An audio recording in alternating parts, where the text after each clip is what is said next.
Welcome to Rocket ATM Tutorials. We do provide processing services, so please feel free to give us a call to get connected. This video is going to demonstrate how to program a Genmega machine. This one happens to be a Genmega G2500 model, and I'm going to give you a step-by-step guide on programming it as if it came straight from the manufacturer, ready to get set up. So as you can see, we have an error code on the screen here, F0030. I'm going to just jump into key management and input secure password. I'm going to type in 0 6 times. And now it's asking for a second password, again 0 6 times. And now it's asking us to change a secure password, the first one. So I'm just gonna assign a generic 6-digit code here. Make it all ones. There we go. And now it's asking for a second one. I'm gonna make it all 2s. And I'm gonna make this one, it's asking to verify. There we go. So change password was successful. Please input secure passwords in its countdown for 30 seconds. And we have to let this process do its countdown. Do not shut the power off or anything. And we're just going to wait a few seconds here. Okay, so we have a new error code, F0032. Let's go into key management again, and we have our passwords that we had selected were all ones in this particular example, and now all 2s for the second one. Okay, warning, changing EPP state. We want to say yes here. The bottom line is we're in a maintenance mode and we want to go into an operation mode. That's the bottom line. And for programming, that's exactly what we need to do. So I'm just going to say yes. Okay, now we have a brand new error code, F001, and we're going to begin setting up this ATM machine. So I'm going to go to OP. OP stands for operator functions. So going into operator functions, enter your password. The generic password I want you to use is number 5, 6 times. There we go, that's better. So 555-555, and then if you have the latest updated software, you'll see a few different menus here. We basically want to go into ATM operations. If you don't see any of these other menus, don't worry about it. That just simply means you perhaps need a software update, but the software that you are running on would be just as good. If you don't have this screen pop up at all, where there's no ATM operation like this, if this screen pops up, that's also perfectly fine. We're going to commence setting up this ATM machine and programming it. For this video, I'm going to be diving in and out of these menus here. So let's just begin with customer setup. In customer setup, I want you to go to surcharge mode. And in surcharge mode, as you can see, there's a few settings that are already set on the ATM machine. One of them, very importantly, I want to bring to your attention is the surcharge mode. By default, it should be enabled. For some reason, sometimes people press the wrong button, and if you find it disabled, that means your ATM will never charge any customer for using the ATM machine, which sort of defeats the purpose. So under all circumstances, please either don't touch this button at all to turn it off, but if you did find it turned off, you can hit it again and you can enable it. So your surcharge mode needs to be enabled. The surcharge owner, let's go to the owner. And using our keypad, basically we're gonna type in Rocket ATM, and you can see the buttons here have a corresponding A, B, C, D, E, F. And so using our navigation menu here, there's the R. And if you notice, I just waited a split second here, and the cursor kind of moved forward. So we got R, O, C K E T, and in order to get a space, if you go to 1, you'll notice that there's 1, Q, Z, and space. So 1, 1, 1. There's my space. A, T, M. So we got rocket, and with the space, ATM, and I'm going to press, it actually gives you, press enter to accept. So I'm just going to press enter and accept that, and here we go. We got our surcharge owner rocket ATM. Next is the amount. By default, it always starts off at $1.50. I want this one to be $3. So I've just inputted $3. Be sure to note where the decimal place is, and once we're good there, just press enter to accept that. So I've gotten that accepted, the use is for the greater amount. That's what it should be. Leave that as default, and we're not going to touch anything else on this particular menu. So once we're done there, I'm going to hit cancel, and we've drilled back out to the customer setup menu. Next menu I want to get into is change processor. In change processor, as again you can see, here are the settings that are already on and turned on. We want the communication to be SSL pass-through, so it's already registering that as default. If it was not, you want to press the communication button, and you'll notice that you have multiple communication methods that you can select from. We want it to say SSL pass-through. And the reason I'm selecting this, by the way, is because I want to communicate this ATM machine through the internet. If for whatever reason I didn't have internet connection and I wanted to select this through a dial-up modem, I would just keep pressing until I see communication as a modem, and then I can begin from there. But I'm not going to do modem for right now. I'm going to go back to my SSL pass-through, and that's what we want the communication to be. Next, by default, it's already on standard 3, which is fine. We're going to leave it there.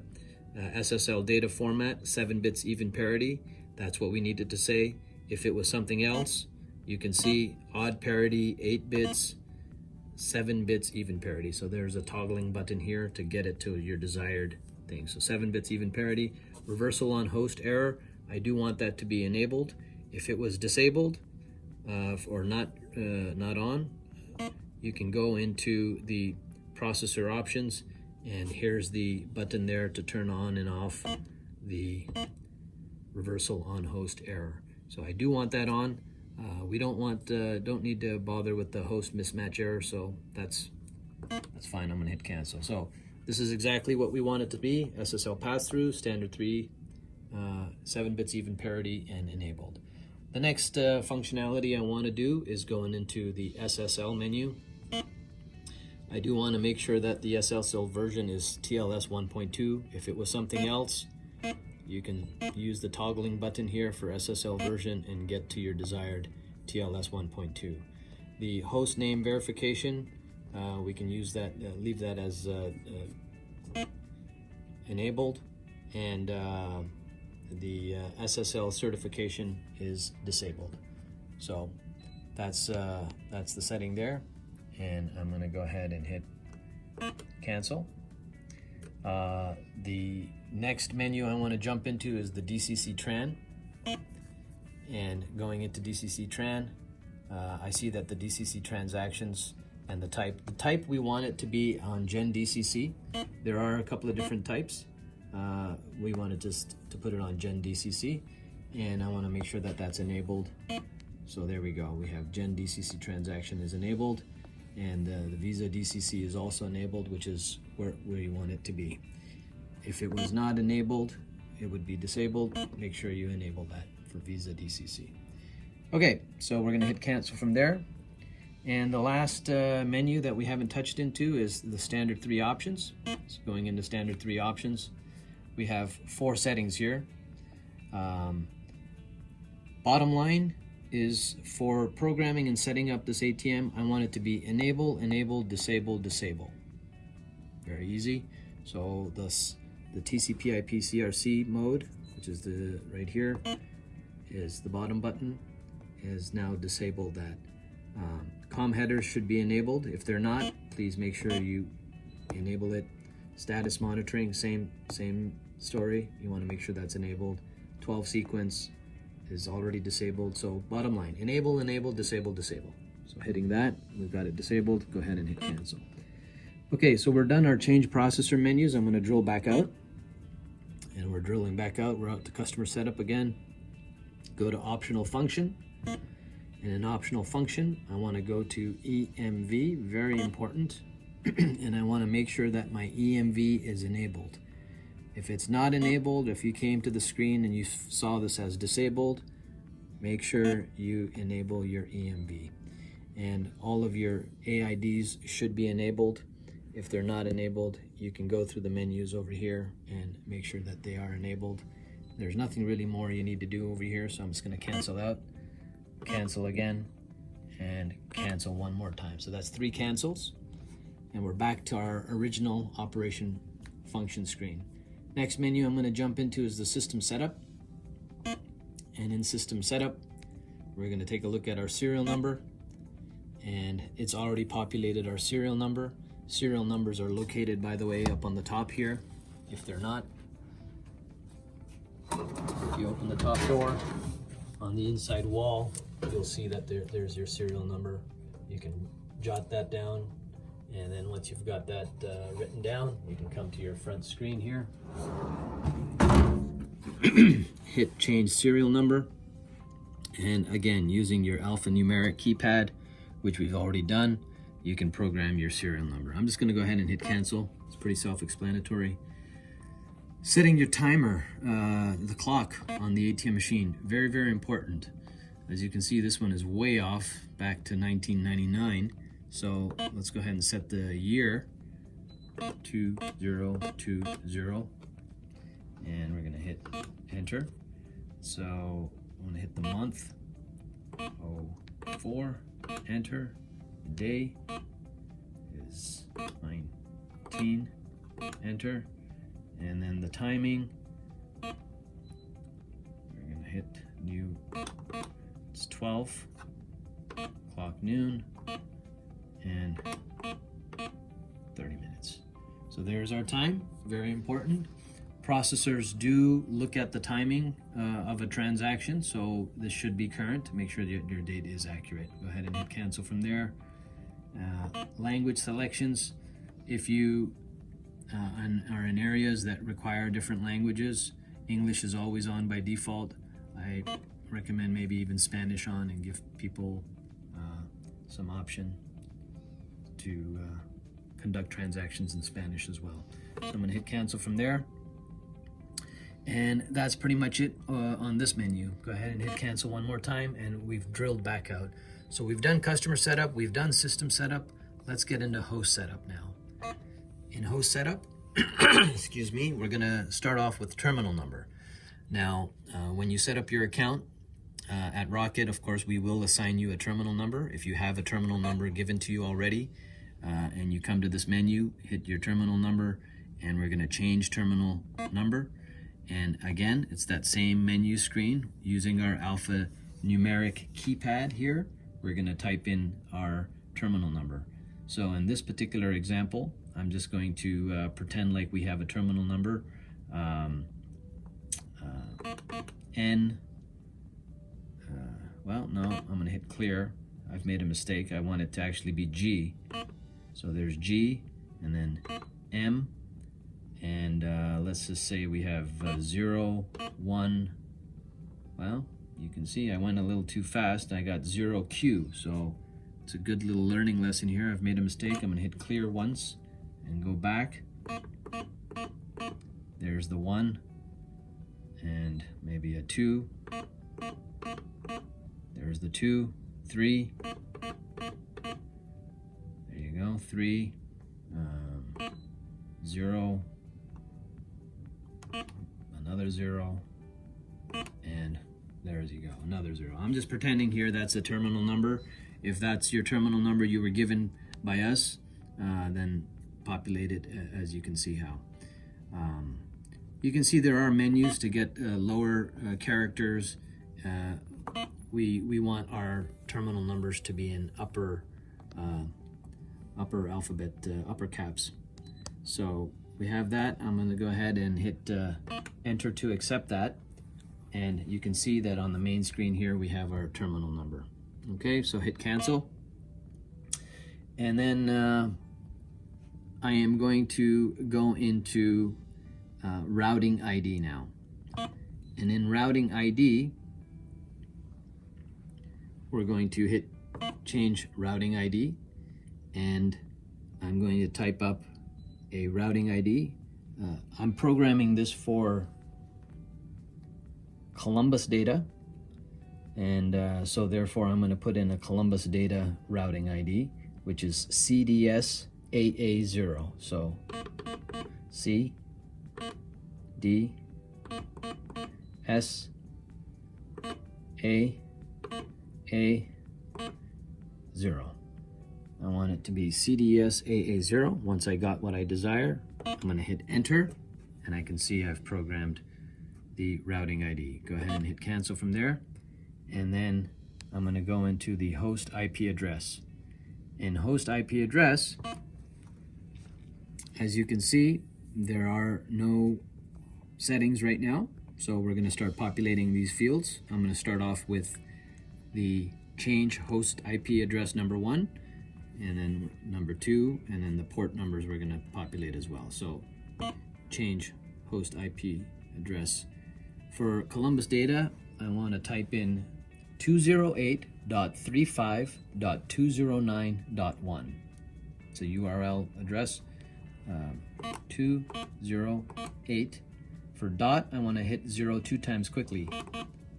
208.35.209.1. There we go. 208.35.209.1. Once I have my desired IP address, hit enter, and you'll see that address number 2 also auto-populated, which is exactly what we want it to do, so this is great. Now we need to change host port number 1. I'm going to go here, and we're going to type in 6965, and then hit enter. And so now we have host port number 1, 6965, and also host port number 2, 6965, both of them auto-populated. Configuration must be set to scheduled. If it was not set to scheduled, it would say not scheduled, which is not where we want it to be. We want it to be scheduled. So as you can see, I've toggled that on and off by pressing the configuration button. And then the MAC address syncing, you can leave that disabled. So once we have that all set, go ahead and hit cancel. And then the last part of our setup has to deal with key management, which is a separate video in itself. That's where you're gonna enter in the secure passwords that we've set in the beginning of the video, which were the 11111s and the 22222 6 times, and then we will be able to encrypt our keypad, but I'm not gonna do that right now. I'm just gonna hit cancel from there and finish off the basic setups on this video. There is one thing I also forgot to do in the customer setup, and that's to program the name of your location so that when customers use the ATM, they get the proper receipt come out with your name and address turned on. So that's in the change message menu. Going into change messages, as you can see, there's a welcome message, and there's also receipt messages. There's about 4 lines for your receipt, which is can be populated right over here. So for a welcome message, you can have it say something like, welcome to Rocket Quick Mart, or whatever the case may be. And as you can see, your cursor is already here. Welcome to T-O. Welcome to, oops. So you can see I've made a mistake there. Clear, clear, clear. I need to make a space here. So 1111. So 111. There's the space right there. I just made a space. So welcome to, there you go. And I need another space. So 111. There's the space right there. Welcome to Rocket. R-O-C-K-E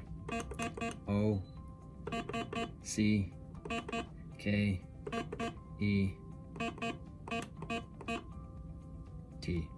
I'm just gonna pretend like it's welcome to Rocket, and there you go. That's gonna be our welcome message. As soon as you approach the machine, this is what the customer will see. Welcome to Rocket, or welcome to Shell, welcome to whatever your name is that you want it to be. Receipt header, it's not been populated, so same concept. Receipt address 1, 2, 3, 4. Basically, this is name, welcome to Rocket. So for the receipt, as the customer gets the printout, you'd be populating that again. I'm not going to bother doing that right now. Address number 2 would be something like 123 Main Street. Address 3 could be something like Atlanta, Georgia, and your zip code. Address 4 or line item 4 could be your phone number if you want it to be. You don't have to populate that if you don't want. That's that. You can leave the print header on receipts as disabled if you want to enable it. This, of course, is when you're doing cassette totals and other functionalities of loading the cash in the ATM machine. Do you really need to have your name on the receipt when you do that? If you do, you can turn it on. If not, it's by default turned off, which is fine. I'm gonna leave it there.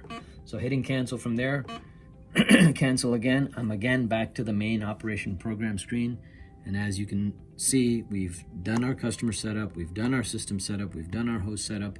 The transaction setup is by default already set up in there. The last step would be to go into settlement and doing a cassette total, which is right over here, to see if our printer is working.